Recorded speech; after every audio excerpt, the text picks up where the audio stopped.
Hey YouTube, it is your girl Stacy Celeste, and I am outside on my porch.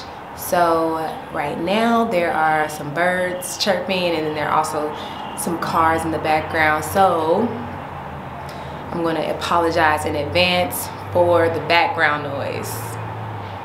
Sorry. So it is April 30th, and I have read one book this month. And the one book that I've technically read this month, I started in March, and I talked to you about it in the last wrap up, and that was Tomorrow and Tomorrow and Tomorrow. And hold up one second, let me get my phone. So yeah, I managed to finish only one book this month, because I honestly have been having a lot going on. Work right now has been just mentally and physically draining, traveling back and forth. I thought at least at the beginning it allowed me to get a lot of reading time, but I just honestly been a little bit stressed out just because of work. I think that we've gotten to a place on the job where we kind of see the light at the end of the tunnel. You know, that there's sometimes these periods, whether it's a month or a quarter, that are just like constant. It feels like constant, just something's going on. And I've been spending a lot of time at work and just not having the energy or just the mental space and the mental capacity to get on and talk about this. But on the flip side of that, I think that it's something that I really need to take into deep consideration, because I like to do this. This is something that I do from a mental health standpoint. I like to read. I like to talk about what I read, and it gives me a lot of just balance in my life when I can do it. For example, it was probably a couple months ago now, where I did the reading diary for the autobiography of Malcolm X. I love to do stuff like that. I love to be able to read and really think about what I read. And where I'm at now with work, I don't have the time to really, I read the book, but I don't have the time to go back and like really get into the book. And yeah, I really want to create a life where I can do that, you know, at least some of the time, at least once a month, have the time to really dive into a book. And be able to create more like a reading diary and a conversation about the book. So lately I've just been having the ability to either do a vlog or do these wrap-ups, and yeah, it makes me think a lot about my career and what I want to do with my career, and you know, whether it's something that is allowing me to have the balance in my life that I need in order to feel good and in order to do the things that I feel, you know, more inclined to do just from an innate space, you know. So with that being said though, I'll let you guys know what comes of that and what I think about that and where I come with that. You know, we'll see. We'll see. But right now I am in Phoenix. I signed my, I don't want this to be an update, but I did sign my notice to vacate, so I will be moving to Ohio. Still going back and forth to Houston till the project that I'm working on is done, but I will be moving to Ohio in a couple months, and you'll have a different backdrop. Anyways, let's dive into my wrap up, which, like I said, one book. However, I've started 2 books and plan to finish both. And then now I don't know if I'll finish both this month, but I plan to finish both. And then I also bought 2 new books. One of the books that I bought that's new, I also started. So we'll talk about those ones too. And yeah, that's what this video will be about. So without further ado, Tomorrow and Tomorrow and Tomorrow. I'm going to read you guys the Goodreads wrap up of this book, just to get us all on the same page. All right, so in this exhilarating novel, two friends, often in love but never lovers, come together as creative partners in the world of video game design, where success brings them fame, joy, tragedy, duplicity, and ultimately a kind of immortality. On a bitter cold day in the December of his junior year at Harvard, Sam Major exits a subway car and sees amid the hordes of people waiting on the platform Sadie Green. He calls her name. For a moment she pretends she hasn't heard him, but then she turns and a game begins. A legendary collaboration that will launch them to stardom. These friends, intimates since childhood, borrow money, beg favors, and before even graduating college, they have created their first blockbuster, Ichigo. Overnight, the world is theirs. Not even 25 years old, Sam and Sadie are brilliant, successful, and rich, but these qualities won't protect them from their own creative ambitions or the betrayals of their hearts. Spanning 30 years from Cambridge, Massachusetts to Venice Beach, California, lands in between and far beyond, Gabrielle Zevin's Tomorrow, Tomorrow, and Tomorrow is a dazzling and intricately imagined novel that examines the multifarious nature of identity, disability, failure, the redemptive possibilities in play, and above all, our need to connect, to be loved, and to love. Yes, it is a love story, but it's not one you have ever read before. And that statement is very, very true. It is definitely a love story, and it's not one that I've ever read before. It kind of reminds me in that regard. That's the only regard, because it's nothing like this book that I'm about to say. But it kind of reminds me in that way of Love by Toni Morrison. And that you go into it, you know, even more so in Toni Morrison's book, you go into it, it's called Love, it's about love. I'm sorry, I'm staring out into the space. I'm supposed to be looking at you guys. But it's about love, and it's called Love. But when we think of love, I think a lot of times, especially when we are talking about entertainment, we're talking about romance, we think we're talking about romance and romantic love, heterosexual, heteronormative, I guess is the right word, love. And you know, this is very, very different. Same way Love by Toni Morrison is very, very different. You might come into it thinking that, hey, here's these two people and they're going to be in love, but that's not the case. And it's also on the backdrop for this particular book, for Tomorrow and Tomorrow, Tomorrow, it's on the backdrop of video games. So it's just these very, very random pieces that make this a very, very unique story. As I said, now the Toni Morrison book, like I said, these are not the same book at all. They're not the same book at all. However, I do feel like the way that they play with love and the way that they play with the concept of love and the way that I think traditionally when you read a book that's called Love, or you read a book with two characters that seem, you know, very much so like they would have some type of a romantic relationship and they don't, that's kind of what you think about. And it kind of explores what is love and like how intricate love is, and that, you know, love in its essence is not about romance. I think romance is a little different than love.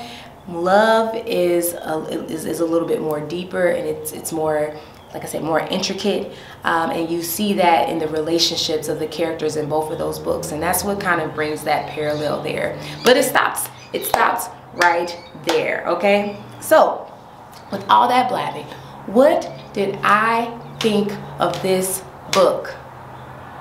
I liked the book. It was something I could read. I actually listened to the audio book of this, and I actually really liked the narrator of the book. The narrator of the book, it was giving me, it was mostly a woman. They did change the voice up a little bit, particularly at one part of the book, toward the end of the book, the narrator changed. But it was very much like, to me, the lady was very automated. Like, you know how some people, like Siri, there's a voice that's like, I don't really think that's a voice, but you know, it's some type of automated. That's how the narrator felt, which I thought was very, very, you know, clever, especially considering that the backdrop and the environment of the book was around, you know, video game creation and things like that, like a digital space. And, you know, you can create a whole life in a digital realm. So I thought that was very, very, very clever. And then what else did I think about the book? It was a little long for me. Like, I think that it could have stopped a little earlier, but it's a little long. But I think overall, I gave this, I want to say 3.5 to 4 stars. I think I would lean more on the 3.5 stars space, just because for me, the book is, you know, I think that it's not necessarily all the way for me. I think I'm not a gamer, so there are probably concepts and things within the book that I probably didn't necessarily grasp that if I was a gamer I might have gotten. But I think that this is a good book because you don't have to be a gamer to really get the point and get the message and get the feels of what the author was trying to do. In the last video I did, as I was wrapping up the last month, let that motorcycle go by. But as I was wrapping up the video the last month, and I hadn't yet finished Tomorrow and Tomorrow, I don't think, or maybe I did and just didn't talk about it, I'm not sure. But Sadie to me in this book, Sadie is the female main character. She just seems, she's just very, very self-centered, self-indulged, self-involved. I just felt like that Sam deserved more. Sam deserved a better friend. You know, she, you know, even in the beginning, she was not as genuine. But then I thought that she expected more from the people around her than what she was truly giving to them. And yeah, she wasn't for me. Didn't like the character. Didn't really, like I said, I didn't feel like she deserved the people that were in her life. I think she was very self-centered, and you guys fight me. That's how I feel. If you guys have read this, let me know what you think of Sadie. But yeah, I didn't like her. I didn't like her. I loved Sam. I thought he was a very intricate character. I thought that he was a very genuine person. He was very complicated. He didn't always make the right decision, but I think that he always came from a very, I wouldn't say innocent, but just a very, I guess you could say innocent. Innocent is not necessarily the word that I want to use. I kind of want to use a word that is more just genuine, just a genuine place, not really trying to get, just trying to survive, you know. So I liked Sam for that, you know, but he's also a very flawed character. He's a character that has, you know, disabilities, or is that the right word to say? I think that it might be okay, but he has a disability because of a car wreck that actually, you know, ended the life of his mother. I hope that's not too much information, but he has a ongoing disability throughout, and that is actually how he got to meet Sadie, and they bonded over a video game at the hospital, because Sadie was actually at the hospital because her sister had cancer. But she got through it and everything like that. She had childhood cancer. So Sadie, yeah. But anyways, that's how they kind of met. So overall for me, Tomorrow and Tomorrow, I enjoyed it. I'm glad I read it. I think that I was not necessarily the audience for the book. However, I did take a lot from the book. I thought it was well written. I thought it was well executed. I thought it was a great idea. Some of the characters I didn't really like that much, and I don't know what that says. You don't like a character, sometimes I feel like it's because it maybe brings out something in you that is flawed or something. I don't know, but yeah, I couldn't vibe with Sadie. But overall, like, I enjoyed my experience of reading it, and I would recommend it, especially to people who are like gamers. I feel like I've said this before, so if I have this in the last video, please disregard. Anywho, because that was the only book I finished, I wanted to talk to you about a couple of books that I started and then a couple of books that I purchased and what I think about those and what I want to do with those ones. Alright, so from the last book, I think I might have even mentioned that I am in the process of reading Babel. I am only, where am I here? I might put this up today. I'm on book 3 in Babel, which is around page 223. So 223 in Babel. So far, I'm liking this book. It is a very dark academia. So when you think of dark academia, I think this is it. You can even tell by the cover of the book that it's just dark academia. I think that the concept of the book is just super duper duper cool. It's about languages, but it's also about colonization. It's about, it's about power structures. It's about a lot of things that we interface with every day, especially living in the Western world, in these Western societies, whom a lot of times have become what they are off the backs of other societies and other cultures, and a lot of times those cultures don't get the recognition that they should, and they don't get to get the benefits, or they don't get to experience the fruits of what is being used. They just end up being used, in a lot of ways. And I think Babel kind of explores this in a very unique way, and explores it from the space of language, which I think is very, very cool and unique. The characters in here I like. The reason why I put it down was just because I just wanted something a little bit lighter. Sometimes with me, I am more of a mood reader. So because I am, like I said at the beginning of this video, in a space at work where there was a lot of firefighting and I was having to do a lot of mental stuff, I kind of wanted something a little bit lighter to read, and so that's why I ended up putting this particular book down, and why I picked up the 2 books that I picked up last weekend from Barnes & Noble, and they were on sale. So I just went ahead and got them. So yeah, I do plan on finishing Babel. I don't know if I'll finish it in May. We'll see if I get back into that dark academia. I honestly would not mind sitting with this today. It's a Sunday. It's really nice. I could like literally sit out here, get some tea or something, and just kind of get into this again. Yeah, so we'll see if I do this this week. I probably, such a big book, and I am traveling, so tomorrow I'm going back to Houston. It's such a big book that I might not bring it with me. I probably should have read this on the Kindle. But anyways, I really am enjoying it. It is kind of a slow burn for me. It's action-packed enough. It's got enough going on, but it is a little bit of a slow burn, for me right now. But we'll see how it concludes, and hopefully I get through this month. All right.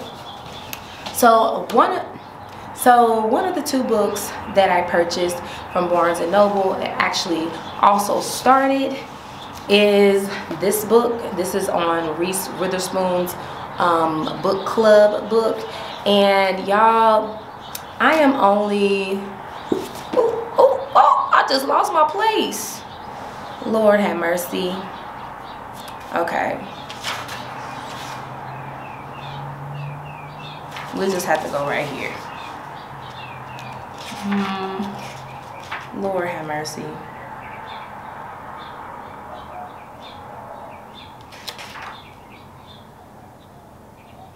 Okay. Anyways, this book, my battery on my thing is going down, but we're gonna keep going. All right, so this book is a romantic comedy by Curtis Sittenfeld, and I think I'm like 23, 24 pages into this. I'm very much so just started through this. I will read you what it says on the inside. And basically, Sally Mills is a sketch writer for the Night Owls, which is kind of like Saturday Night Live. It's giving me Saturday Night Live vibes. A late night live comedy show that airs every Saturday. With a couple of heartbreaks under her belt, she's long abandoned the search for love, settling instead for the occasional hookup, career success, and a close relationship with her stepfather to round out a satisfying life.